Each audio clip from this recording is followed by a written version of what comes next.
what is your inspiration? Because you're on another planet. It's hard to understand who inspires you because you're such a unique style. I mean, goes back to what I was saying. Like, since it's so fucked up, man, you try and draw the inspiration from all types of shit, from conversations with somebody, uh, from a movie, from just, anything, you could pull it from, as well as music as well. So I'm like, when I'm going into the transition of making a record, I'm just so open to listening to people and having conversations. And I can have a conversation in the store and be like, oh shit, like, I'm gonna go work on that concept when I get home. It may take me a year, but I'll just keep jotting down little things. So it comes from all over.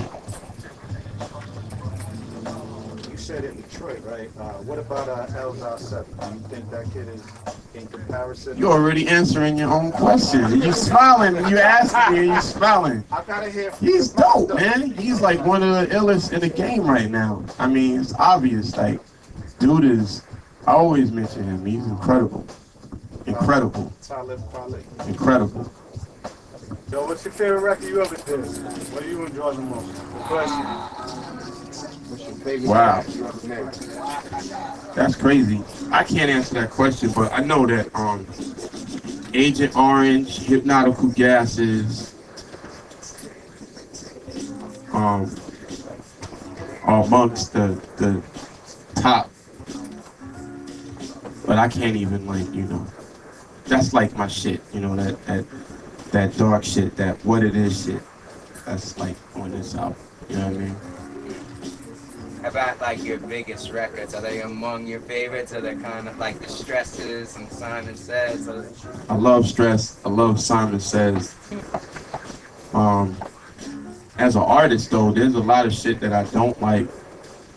And every time you do something that you do like, you're never satisfied with it. So you're always like, like I said, competing, battling. Because that's where I come from, you know what I mean? I'm like, I could do better than that. And sometimes I had to learn how to accept y'all really like that song because I'm already on, I gotta beat that shit, I gotta do something better. Yeah. How about, is there one artist or maybe a future project that you always wanted to work with, or maybe, something outside of organized that we can look forward to as a future project? I don't know, I'm so open right now, man. Like, I just really think that this project right here lends itself to let me go in a lot of different directions. That's why I'm big on this record right here. I really, really like this album a lot. You know what I'm saying? Like, I think it's one of my best pieces of work, and it's going to set me up to really push past this point. And one thing I'm not going to be is like selfish with my work.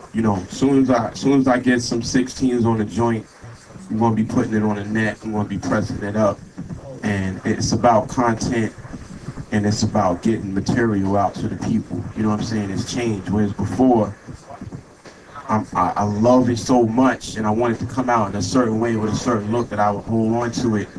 And it's just so much shit that I want to release, like, that didn't even make this album. That's crazy, but I didn't feel that it fit on the album, so just putting out material and moving forward.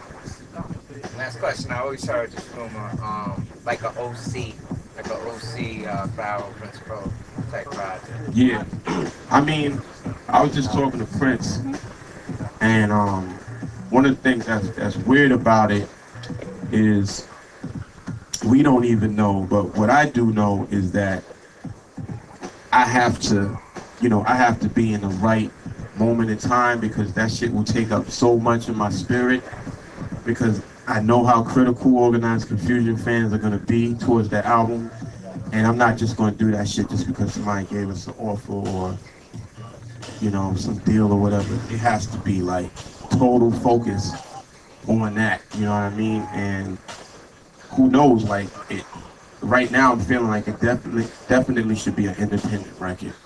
You know what I'm saying? Because I don't feel like any label's going to understand that shit at this point.